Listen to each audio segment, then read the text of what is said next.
Sprinter van engine changeout. Okay, here we go.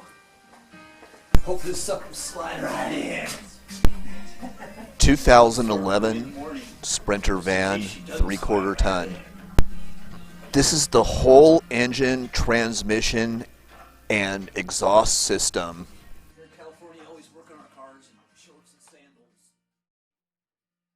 Always wear proper safety gear. This video is not really a step-by-step guide on how to do an engine changeout on a Sprinter. I just wanted to show you how easy it is to actually do an engine changeout on a Sprinter. I'm an amateur mechanic and took it to a Sprinter specialist to have it looked over after I finished the engine changeout. Entire front end of the Sprinter came off. The bumper, the side panels, exposing the whole entire engine, making it really easy to put this engine in. I didn't have to lift it up over the front. It just slid in at the exact level that the engine normally sits in. The only thing I had to do is just the exhaust system kind of hung off the left side, kind of heavy, so I had to swing the engine to the right to get it around the engine mount. And then once the exhaust system was around the engine mount, then I was able to slide the engine back into the center. Transmission, exhaust system, everything balanced perfect off the rear engine mounts, located right next to the turbo. There's also another engine mount in the front that I used to kind of balance the engine.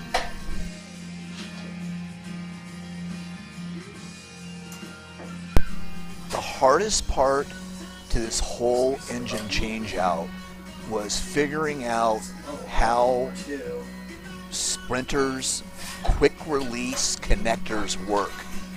There was quick release connectors on the oil lines, on the water lines, and they're all kind of specialized to Sprinter. And once you figure them out, they're super simple and really easy to use. But the first time you're trying to get them apart, they're asking for special tools, and I kind of had to take pieces of wire and jam them into certain areas to get things to release. I'm sorry I don't have any video on the quick release connectors. You're going to have to watch that and have somebody else explain it to you. I never did quite figure it out, and actually I disconnected the transmission cooling lines on the radiator at the wrong location.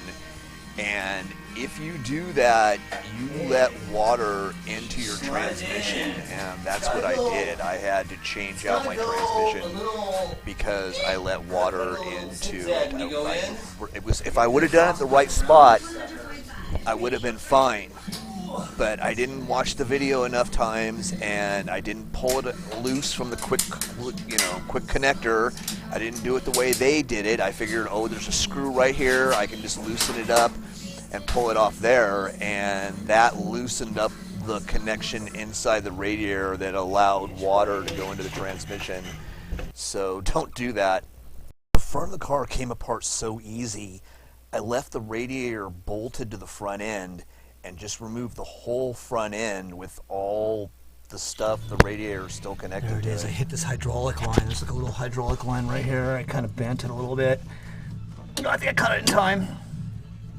It's cool. You gotta care for the firewall. This thing wants to grab the firewall and rip it. So it needs to go down a little bit more. Okay, there's the exhaust manifold I was telling you about. See, we're almost past it. It could start coming over, but right now the engine's slightly off to that side. That's why it hit those hydraulic lines. And I gotta try to move the back of the cart to get the back end You know what I mean? You don't move the front because it can't go over. You got to move the back, so it lines up. Here we go.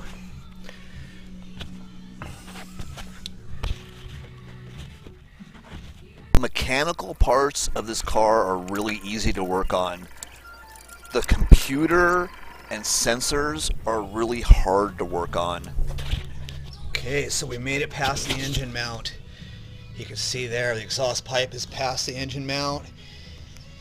Now it's ready to slide over. Only go back another foot maybe. And then I got to hook up the exhaust pipe. Modern cars use a smart loop where the devices have addresses and you need a program to enter that stuff in, so you can't do it at home. You're going to have to take it to a sprinter specialist after you get done working on it. Pipe. It's got to line up. This guy's got to line up with this guy. And then, of course, we have the drive shaft, which I wish we'd just get out of the way. I don't want to fuck it up, though. And then we kind of land right here. It's cut off center slightly. So we're almost there, man. We're almost there. You can see how open and clear it is, even underneath the body where the transmission is. It's just a pleasure to work on. That's it, man. It's in. It's in. That was it. So the drive shaft would only go on one way. It's not a perfect star. It's had to line up, and then this connection right here on the exhaust pipe was sweet. It doesn't actually really go inside of each other, really. It just kind of lines up, and then this compression round thing pulls the two connections together. It's got to be one of the sweetest connections I've ever seen on one of these. There's no gasket or anything. So, and then all these bolts are all lined up, and that's it, man. All I gotta do is hook up all the fluid lines and the transmission linkage. Fuck, I could have this thing done today. That was so, I should not say it, I'm gonna jinx myself. But so far, so good. Here we go, we got the engine lift in here. Pretty much all the weight's off of this. A little bit, I kept the weight on there until I'm positive about all the bolts, but it's ready to go. I just gotta put these bolts in, and oh, it's threading. Yes, it is threading. It is threading.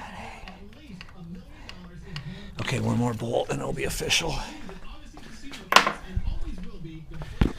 The electrical connections for the engine had one ground wire, a positive wire to the starter, a control wire to the starter, and one massive electrical plug for every single connection on the whole entire engine. So simple. That's in. This one's going to take a wrench to get the last of it in. Sweet. Every single electrical connection on the whole entire engine and transmission is completely idiot-proof. There's no way to do it wrong. Other one. Pull chain out so we don't lose it. Drop it in the engine somewhere crazy. Hopefully we didn't bend that bracket too much. But again, even if we did bend it, we'll just tap it back down, and it's connected to the head, so it's plenty strong, and it really only holds this computer or whatever the hell it is up here on the front, and the air filter, so it doesn't matter. Glow plug. And of course, there wasn't very much weight that controls the glow plugs. Yeah, there was only an engine mount on one side in the front, and they wanted you to strip the engine down further and get a connection on the head, and there was hardly any weight with the transmission still on the engine. If I would have took the transmission off the engine, there probably would have been a lot more weight, but it was balanced perfect with the transmission still on there on the back engine mounts. I hardly needed to use the front ones. My single greatest problem with this van has been the communication loop. It's lost communication with the DUF system, and it ended up being the fuse board. I changed out the fuse board for 120 bucks, and it's fixed the problem twice. There was signs of water on the fuse board, and I couldn't understand it because there was no water in that location. But what it turned out to be was there was water in the tail light, where the tail light was full of water. I also had the windshield wiper motor failed and was full of water, and it was carrying water into the circuit board, the fuse panel, and causing failures there. Don't overreact if your Sprinter starts throwing up error codes. Just buy a tool to reset it, and half the time it'll be fine. The slightest bit of noise on the communication loop can be read as an error, and half the time the error will go away the next day. It's hard to get mechanics to diagnose this problem. They simply want to change out the part that has the error code and not figure out why it has the error code.